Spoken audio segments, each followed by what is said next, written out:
Assalamualaikum warahmatullahi wabarakatuh, sahabat-sahabat muslim yang dirahmati Allah subhanahu wa ta'ala. Membahas tentang berhala memerlukan ketelitian dan pengetahuan yang luas tentang penyembahan oleh manusia kepada benda-benda yang diwujudkan. Pada saat ini diperlukan sebuah pembeda dan juga klasifikasi untuk menentukan apa yang dimaksud dengan berhala.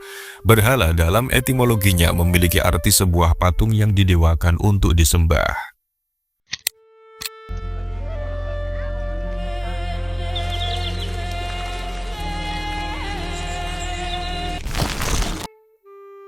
Arti tersebut masihlah sangat luas, karena hampir semua agama di dunia mewujudkan Tuhannya dengan patung dalam konteks peribadatan.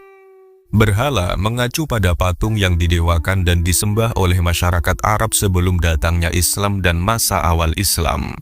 Masa sebelum Islam, berhala yang dibahas adalah berhala-berhala yang ada dalam sejarah peradaban Arab yang dimulai setelah Nabi Ismail. Pada masa awal Islam, berhala yang dibahas adalah berhala-berhala yang masih disembah pada masa menjelang kelahiran dan masa awal Islam. Pembahasan mengenai berhala-berhala yang disembah oleh orang Arab sangat penting mengingat pengetahuan pada umumnya hanya mengacu pada 4 berhala terkenal, yaitu Lata, Mana, Al-Uzza, dan Hubal. Jika diteliti lagi di literatur sejarah, maka ditemukan nama tokoh di Arab yang bernama Abdul Manaf dan Abdus Syams. Nama Abdul Manaf sendiri mempunyai arti hamba dari Dewa Manaf. Abdul Manaf adalah ayah dari kakek Rasulullah yang bernama Hashim. Nama Abdus Syams mempunyai arti hamba dari Dewa Syams. Jika melihat dari namanya dapat diketahui bahwa orang Arab pada masa itu, khususnya orang Quraisy, juga mendewakan matahari. Abdus Syams merupakan anak dari Abdul Manaf. Sehingga dapat diketahui bahwa dewa-dewa orang Arab tidak hanya Al-Lat, Manat, Al-Uzza, dan Hubal. Terdapat keterangan ketika masa jahiliyah menjelang lahirnya Islam bahwa Ka'bah dikelilingi oleh berhala yang jumlahnya kurang lebih 360. Sebetulnya keterangan tersebut masih sangat terlalu besar dan umum jika tanpa dijelaskan dengan nama-nama berhala. Sangat dimungkinkan dari 360 berhala tersebut ada beberapa berhala yang sama mengingat orang Arab Quraisy yang mendiami kota Makkah pada waktu itu memiliki 14 klan atau bani. Sangat mungkin sekali setiap klan mempunyai berhala masing-masing karena setiap klan memiliki rasa kecintaan dan kebanggaan terhadap klannya masing-masing. Jika setiap klan ada yang kaya, maka sangat dimungkinkan keluarga yang kaya dalam penyembahannya tidak mau berbagi berhala dalam penyembahan. Selain keterangan-keterangan tersebut, sebetulnya perlu diperdalam lagi mengenai 4 berhala tertinggi orang Arab pada masa jahiliyah, yaitu Hubal, Al-Lat, Manat, dan Al-Uzza. Keterangan yang perlu diperdalam adalah kedudukan berhala-berhala tersebut. Artinya, apakah ada kesamaan berhala-berhala Arab atau dewa-dewa Arab dengan dewa-dewa yang ada di peradaban Yunani dan Romawi? Seperti diketahui bahwa Zeus adalah dewa tertinggi dan terbesar orang-orang Yunani kuno di antara dewa-dewa yang lainnya. Misalnya Hera, Aphrodite, Apollo, Athena, Ares, dan sebagainya. Dalam peradaban Romawi kuno juga disebutkan bahwa dewa Jupiter adalah dewa tertinggi dan terbesar daripada dewa-dewa yang lain, misalnya Juno, Venus, Saturnus, dan sebagainya. Seperti diketahui, Hubal adalah dewa tertinggi dan terbesar orang Arab. Tingginya pengakuan orang Arab terhadap Hubal adalah meletakkan Hubal di dalam Ka'bah. Jika Hubal adalah dewa terbesar orang Arab, yang perlu dibahas adalah kedudukan Al-Lat, Manat, dan Al-Uzza. Berhala merupakan tercipta karena campur tangan manusia. Berhala juga dapat diartikan sebagai buah karya dan cipta manusia melalui sebuah proses imajinasi. Setelah proses tersebut dapat dinamakan berhala jika disembah oleh manusia. Masyarakat Arab sebelum Islam menyembah banyak dewa atau diidentikan dengan istilah berhala. Kata berhala sendiri merupakan terjemahan dari bahasa Arab sonam yang merupakan bentuk kata tunggal atau asnam yang merupakan bentuk dari kata jamak. Masyarakat Arab yang dimaksud di sini khususnya adalah masyarakat Arab yang tinggal di kota Makkah atau disebut dengan Arab Quraisy. Makkah pada waktu sebelum Islam atau pada masa jahiliyah menjadi kota penting di kawasan Arab karena menjadi kota keagamaan dan juga kota niaga. Disebut kota keagamaan karena Makkah menjadi tujuan orang-orang Arab di sekitar Makkah dan penjuru kawasan Arab, bahkan orang-orang yang berada di Yaman untuk melaksanakan perintah Nabi Ibrahim, yaitu berziarah ke Ka'bah atau haji. Jadi ibadah haji sudah ada sebelum Islam dan dilakukan oleh orang-orang Makkah, Madinah, Taif, dan Yaman. Nabi Ibrahim meninggalkan Kan'an atau sekarang bagian dari Israel dan Palestina menuju Makkah atas perintah Allah, yaitu untuk mengirim Hajar dan Ismail agar bertempat tinggal di sekitar Ka'bah. Setelah meninggikan Ka'bah, Nabi Ibrahim pergi ke arah selatan, yaitu ke Yaman, untuk menawarkan perintah dari Allah agar berhaji ke Makkah. Jadi tidaklah mengherankan bahwa haji sebelum Islam dilaksanakan oleh orang-orang dari penjuru Arab karena ada proses dakwah dari Nabi Ibrahim. Nabi Ibrahim sendiri diyakini berasal dari bangsa Sumeria, salah satu bangsa pembangunan peradaban Mesopotamia. Nabi Ibrahim mempunyai rute berpindah-pindah tempat tinggal, yaitu dari Sumeria, Kan'an, Mesir, Kan'an, Makkah, Kan'an. Migrasi Nabi Ibrahim tersebut tidak dapat dilepaskan untuk mencari daerah subur dan perintah Allah. Hal tersebut adalah alasan berpindah tempat dari Kan'an ke Mesir. Seperti diketahui bahwa pada masa setelah Nabi Ibrahim, yaitu di masa Nabi Yakub, Kan'an pernah mengalami masa paceklik. Berpindahnya Nabi Ibrahim dari Kan'an ke Makkah karena perintah Allah. Pengalaman luasnya tempat tinggal Nabi Ibrahim dari proses migrasi tersebut dan status Nabi Ibrahim menjadi utusan Allah menjadikan ibadah haji dilaksanakan juga oleh orang-orang non-Arab. Adanya ritual haji membuat ekonomi di Makkah berkembang pesat. Makkah tidak hanya menjadi pusat keagamaan di kawasan Arab, namun juga menjadi kota perdagangan. Sangat dimungkinkan penyembahan terhadap banyak dewa oleh orang Arab Quraisy di Makkah diakibatkan oleh interaksi sosial dengan orang-orang di luar kota Makkah ketika melaksanakan ritual haji pada masa jahiliyah. Selain ritual haji pada masa jahiliyah, kebiasaan orang Arab Quraisy dari Makkah dalam berdagang ke Syam di musim panas dan Yaman di musim dingin juga diduga kuat sebagai banyaknya dewa-dewa orang Arab Quraisy. Rute menuju Syam, orang Arab Quraisy akan melewati Yasrib, yang kemudian diubah menjadi Madinah untuk beristirahat dan mengisi ulang perbekalan. Setelah itu, orang Arab Quraisy akan menuju Khaybar, Taima, Lumatul Jandal, Busra.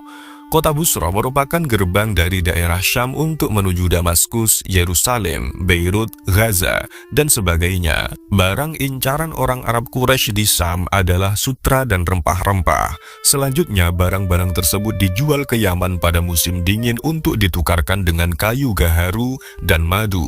Barang dari Yaman nantinya akan dijual lagi ke Syams di musim dingin dan seterusnya. Seperti diketahui bahwa Syam pada masa jahiliyah dikuasai oleh Romawi dan tentu saja dalam kehidupan religiusnya terpengaruh dengan dewa-dewa Romawi. Syam secara geografis juga berdekatan dengan Yunani, sudah tentu juga terpengaruh dengan kebudayaan Helenistik.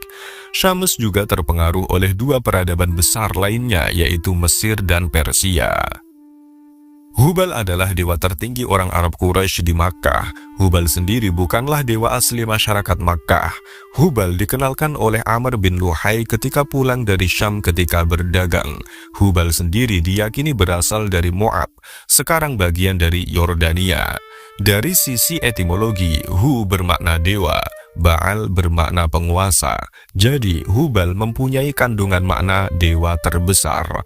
Amr bin Luhai merupakan seorang dermawan dari Bani Khuza'ah dan dia membawa Hubal untuk dijadikan dewa tertinggi untuk Bani Khuza'ah. Diperkirakan Amr bin Luhai mengenalkan Hubal pada Bani Khuza'ah pada akhir abad keempat. Pada perkembangannya, Hubal dijadikan dewa tertinggi oleh seluruh Bani Arab Quraisy setelah Quraisy menggantikan kekuasaan dan supremasi dari Bani Khuza'ah di Makkah. Hubal secara fisik adalah patung dari jenis batu merah atau cornelian pearl dan dibentuk menyerupai manusia. Seiring perkembangan waktu, tangan kanan dari Hubal patah. Tangan yang patah tersebut akhirnya diganti oleh bahan yang terbuat dari emas. Hubal juga memiliki anak-anak panah yang digunakan ramalan oleh orang Arab Quraisy. Diperkirakan anak-anak panah Hubal berjumlah 10, dan ada yang menjelaskan jumlah anak panah Hubal ada 7.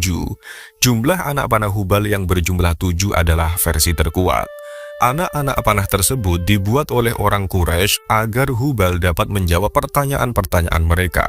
Hal tersebut dilakukan agar Hubal dapat menjawab pertanyaan-pertanyaan atau masalah-masalah yang dialami oleh Arab Quraisy.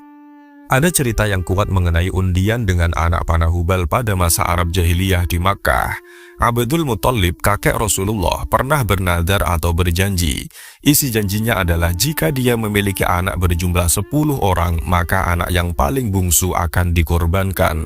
Nazar tersebut diucapkan oleh Abdul Muthalib ketika dia hanya memiliki satu anak laki-laki yang bernama Haris ketika menemukan sumur Zamzam. Anak ke-10 Abdul Muthalib adalah Abdullah, yakni ayah Rasulullah. Ketika ingat tentang sumpahnya, Abdul Muthalib ingin mengorbankan Abdullah seperti halnya Nabi Ibrahim mengorbankan Nabi Ismail. Sebelum dikorbankan, Abdul Muthalib mengundi Abdullah dengan unta yang terdapat pada 10 anak panah di depan Hubal. Harapannya adalah untuk menyelamatkan Abdullah dari pengorbanan sebagaimana Ismail juga selamat dari pengorbanan. Nama Abdullah ditulis di suatu anak panah, sedangkan 9 anak panah yang lain mewakili unta. Undian dilakukan dengan cara mata tertutup. Jika anak panah yang keluar adalah Abdullah, maka Abdullah akan dikorbankan. Pada waktu itu, hukuman bagi pembunuh adalah membayar 10 ekor unta. Jadi, setelah diundi 10 kali, nama yang keluar tetap saja anak panah dengan nama Abdullah. Pada undian yang ke-11, anak panah yang diambil Abdul Muthalib mewakili unta. Jadi, Abdullah dapat diselamatkan dengan cara mengganti dengan menyembelih 100 ekor unta. Diibaratkan di sini bahwa Abdul Muthalib telah mengorbankan Abdullah 10 kali dan hukuman bagi 10 kali pengorbanan adalah 100 ekor unta. Setelah peristiwa tersebut, hukuman pembunuhan di Makkah diganti dengan denda 100 ekor unta dan bukan lagi 10 ekor unta. Mengenai nama Abdullah, dapat diketahui bahwa rekam jejak orang Arab Quraisy sebetulnya adalah menyembah satu Tuhan, yaitu Allah. Abdullah berarti hambanya Allah. Dewa kedua yang disembah dan dipuja Arab Quraisy adalah Manat. Manat merupakan dewa berjenis kelamin perempuan. Manat secara etimologi mempunyai arti menentukan atau takdir. Jadi, Manat adalah dewi nasib dan takdir. Selain nasib dan takdir, Manat juga merupakan representasi dari dewi keberuntungan, kematian, dan waktu. Selain menjadi sesembahan Arab Quraisy, Manat juga disembah oleh suku Aus dan Khazraj di Madinah. Dalam kenyataan sejarah yang utama, Manat merupakan berhala utama Bani Aus dan Khazraj. Manat secara usia lebih tua daripada Al-Lat dan Al-Uzza. Al-Lat dan Al-Uzza diceritakan sebagai saudara dari Dewi Manat. Jadi, pada waktu itu orang Arab, khususnya Arab Quraisy, mengenal konsep Trinitas yaitu Manat, Al-Lat, dan Al-Uzza. Selain menyembah Hubal sebagai dewa terbesar, jadi Manat merupakan berhala dewi yang tidak dapat dipisahkan dari Al-Lat, Al-Uzza atau menjadi satu kesatuan. Selain terdapat di Ka'bah, sebetulnya kuil utama Dewi Manat berada di Wadi Qadid dan nama tempat tersebut dinamakan Al-Mushallal. Tempat tersebut berletak di antara Makkah dan Madinah. Bentuk dari patung Dewi Manat adalah dari material kayu dan terdapat lumuran darah di seluruh bagian patung tersebut karena banyaknya pengorbanan yang dilakukan penyembahnya. Cara menyembah Dewi Manat adalah berdiri di depannya dengan mencukur sebagian rambut. Ketika melakukan haji di Makkah, suku Aus dan Khazraj melengkapi ritual hajinya dengan menyembah Dewi Manat dan mereka berdiri kemudian mencukur rambut serta tinggal beberapa saat sebelum kembali ke Madinah atau Yasrib. Nama Dewi Manat juga diabadikan dalam nama-nama orang Arab, contohnya Abdul Manat bin Kinanah dan Zaid Manat bin Tamim. Dewi Manat diduga berasal dari kerajaan Nabatea yang berpusat di Petra, yang sekarang Yordania. Kerajaan Nabatea diperkirakan berdiri pada abad ketiga sebelum Masehi dan berakhir pada tahun 106 karena dikalahkan oleh Romawi. Diperkirakan sama dengan Hubal bahwa Dewi Manat dikenal dan akhirnya disembah oleh orang Arab, khususnya Arab Quraisy, memang dampak dari perdagangan. Arab Quraisy melihat bahwasanya peradaban Arab bagian utama dan daerah Syam sangat menonjol dan menjadi salah satu pusat peradaban dunia pada waktu itu karena merupakan wilayah penghubung perdagangan internasional yang dikenal dengan jalur sutra. Dewi Trinitas kedua adalah Al-Lat. Dewi Allat juga berasal dari kerajaan Nabatea. Berhala Allat pada umumnya lebih dikenal dengan nama Latta. Penyembahan oleh Arab Quraisy diduga kuat terpengaruh oleh perdagangan pada masa itu. Allat adalah dewi perang, perdamaian, dan kemakmuran. Sebetulnya Dewi Allat merupakan sesembahan utama dari Bani Saqif yang ada di Thaif, kota yang tidak jauh dari Makkah. Pada perkembangannya, Arab Quraisy menjadikannya sebagai sesembahan utama dan membentuk trinitas Manat, Allat, dan Al-Uzza. Secara konsep, Makkah adalah pusat kegiatan ritual haji yang ramai setiap tahun oleh orang-orang penjuru Arab dan bahkan luar Arab. Oleh sebab itu, untuk menjamin supremasi Makkah, Arab Quraisy menjadikan dewa-dewa dari tempat lain untuk diabadikan di Makkah. Hal tersebut merupakan bukti keterbukaan Arab Quraisy sebagai tuan rumah yang baik. Secara tidak langsung, Arab Quraisy memberikan fasilitas penyembahan atau ibadah serta memberikan tanda-tanda kesamaan antara Arab Quraisy di Makkah dengan orang Arab Thaif atau orang-orang dari daerah lainnya. Sebetulnya, kebijakan Arab Quraisy tersebut bertolak belakang dengan kehidupan religius Arab Quraisy karena sebenarnya mereka sangat menghormati berhala mereka sendiri, yaitu Al-Uzza. Berhala Al-Uzza bahkan mempunyai kuil sendiri di Nakhlah yang bernama Baitul Uzza. Kemungkinan besarnya adalah faktor ekonomi, yaitu Arab Quraisy enggan kehilangan potensi keuntungan yang mereka dapatkan dari kedatangan orang-orang Arab dari daerah lain, termasuk dari Thaif, untuk melakukan ritual haji di Makkah. Oleh sebab itu, sangat dimungkinkan bahwa 360 berhala di sekeliling Ka'bah merupakan berhala-berhala yang berasal dari daerah lain di luar Makkah. Di Thaif, Allat juga disebut dengan Ar-Rabbah dan diletakkan di kuil untuk peribadatan khusus kepada Dewi Allat. Oleh sebab itu, kuil Allat bernama Baitur Rabbah. Kawasan di sekitar kuil dianggap suci, yaitu diharamkan untuk menebang pohon, memburu hewan di sekitarnya, dan tidak boleh ada pembunuhan di wilayah sekitar kuil Allat tersebut. Jika melihat aturan tersebut seperti halnya larangan ketika melakukan haji dan umroh pada masa saat ini, melakukan hal tersebut dapat terkena denda. Di Thaif pada masa tersebut, nama Allat diabadikan dalam nama seseorang, misalnya Zaid Allat dan Taim Allat. Dewi Allat diwujudkan dalam batu persegi dari granit putih berelief gambar wanita. Pemujaan terhadap Dewi Allat intens dilakukan ketika akan berperang dan ketika masa terjadi peperangan, khususnya perang yang berlangsung lama dan belum ditemukan titik perdamaian atau belum diketahuinya pemenang dalam perang tersebut. Dengan menyembah Dewi Allat diharapkan akan menjadikan perang terasa mudah dan akhirnya menjumpai kemenangan. Jika perang terjadi terus-menerus, maka Dewi Allat diminta untuk memberikan perdamaian dan juga kemakmuran. Yang ketiga adalah Dewi Al-Uzza. Sama halnya dengan Manat dan Allat, Al-Uzza dipercaya berasal dari kerajaan Nabatea. Orang Arab Quraisy mengenal Al-Uzza dan dijadikan sesembahan bagi mereka diduga karena hubungan dagang. Dewi Al-Uzza merupakan lambang dari kekuatan, perlindungan, dan cinta. Dewi Al-Uzza merupakan sembahan Arab Quraisy dan Arab Kinanah. Di Thaif, Dewi Uzza tidak sepopuler dengan dewi utama mereka yaitu Allat. Banyak sumpah orang-orang Arab masa jahiliyah selalu menyebut nama Allat dan Al-Uzza secara bersama-sama dan terabadikan dalam syair-syair puisi masa jahiliyah. Dewi Al-Uzza diwujudkan dalam bentuk patung yang terbuat dari batu dan berbentuk seorang wanita. Kuil utama Dewi Uzza berada di Nakhlah, tempat di antara Makkah dan Thaif. Di Makkah sendiri, Dewi Uzza juga menjadi sembahan utama selain Hubal, Manat, dan Allat. Bahkan Al-Uzza adalah berhala yang paling diagungkan oleh orang Arab Quraisy. Orang-orang Arab Quraisy mengabadikan Al-Uzza menjadi sebuah nama Abdul Uzza kepada anak laki-laki, yang berarti hambanya sang perkasa atau hambanya Al-Uzza. Sedangkan untuk perempuan adalah Ummah Al-Uzza. Nama Al-Uzza diabadikan untuk dijadikan nama oleh orang Arab Quraisy, terutama oleh pembesar-pembesarnya. Hal ini menunjukkan bahwa Al-Uzza merupakan berhala yang utama dalam trinitas pagan Arab Quraisy yaitu Manat, Allat, dan Al-Uzza. Cara menyembahnya adalah dengan memberikan hadiah atau pengorbanan di depan patung Al-Uzza. Pada musim haji pada masa jahiliyah, Arab Quraisy sebelum menyelesaikan ritual haji akan mengelilingi berhala Al-Uzza sepanjang hari. Cara penyembahan yang lain adalah dengan cara mengorbankan manusia berupa anak laki-laki atau anak perempuan di depan berhala Al-Uzza.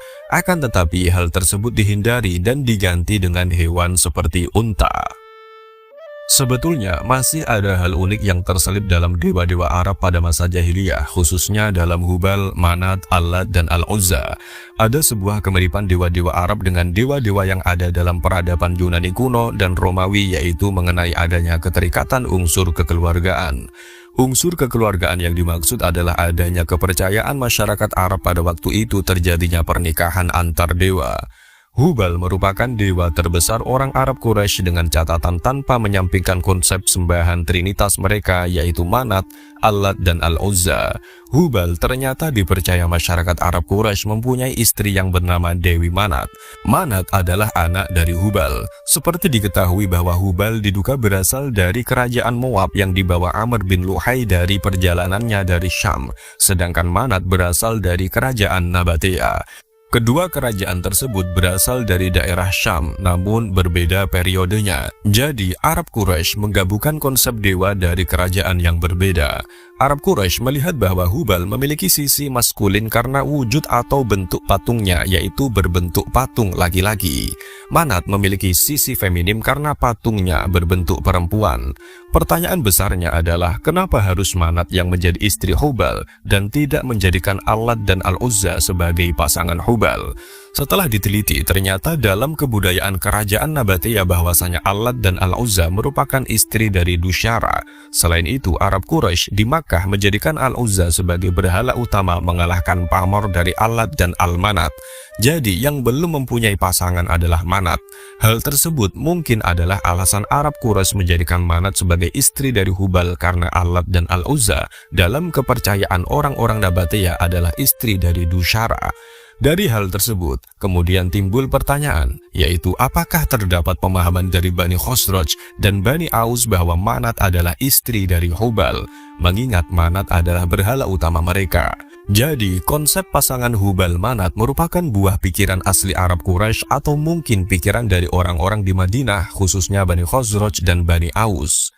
Walaupun konsep Hubal-Manat adalah asli dari Arab Quraisy atau Arab dari daerah lain, namun mereka tetap terinspirasi dari Dusyara, Allat, dan Al-Uzza, Zeus, Hera, Jupiter, Juno, dan sebagainya yang diketahui mereka dari perdagangan di Syams pada waktu itu. Hubal dan Manat merupakan pasangan dewa, namun tidak diketahui bahwa mereka mempunyai anak seperti halnya Zeus dan Hera mempunyai anak yang bernama Angelos, Ares, Eris, Hebe, Hephaestus, dan lain-lain. Sedangkan Jupiter dan Juno memiliki anak yang bernama Mars, Vulkan, Bellona, dan Juventas. Hubal dan Manat hanya sebuah konsep pasangan saja, padahal Arab jahiliyah sangat membanggakan dengan adanya banyak anak. Punya banyak keturunan atau anak tersebut dilakukan oleh Arab Quraisy dengan cara mempunyai beberapa istri. Jadi konsep pasangan Hubal dan Manat tanpa anak atau monogami tanpa anak tidak sesuai dengan kenyataan realitas kehidupan Arab Quraisy pada masa jahiliyah. Hubal secara kosmologis dipercaya sebagai perwujudan dewa bulan. Peradaban Arab kuno khususnya daerah Hijaz berbeda dengan Mesir kuno, Yunani kuno, dan Romawi. Orang-orang Arab menganggap laki-laki identik dengan bulan dan perempuan identik dengan matahari. Hal tersebut dapat diterima secara logika karena pada dasarnya secara penanggalan, Arab Quraisy menggunakan sistem bulan dan bukan sistem matahari. Jadi secara patriarki, simbol kekuasaan adalah bulan karena menguasai waktu. Penjelasan tersebut juga muncul ditafsiri bahwa ketika Nabi Yusuf mimpi tentang 11 bintang, matahari dan bulan sujud kepadanya, ditafsirkan bahwa bulan yang dimaksud adalah ayah Nabi Yusuf. Jika menimbang hal tersebut, Arab Quraisy juga memiliki konsep dewa yang mengacu pada sistem tata surya seperti halnya orang-orang Romawi.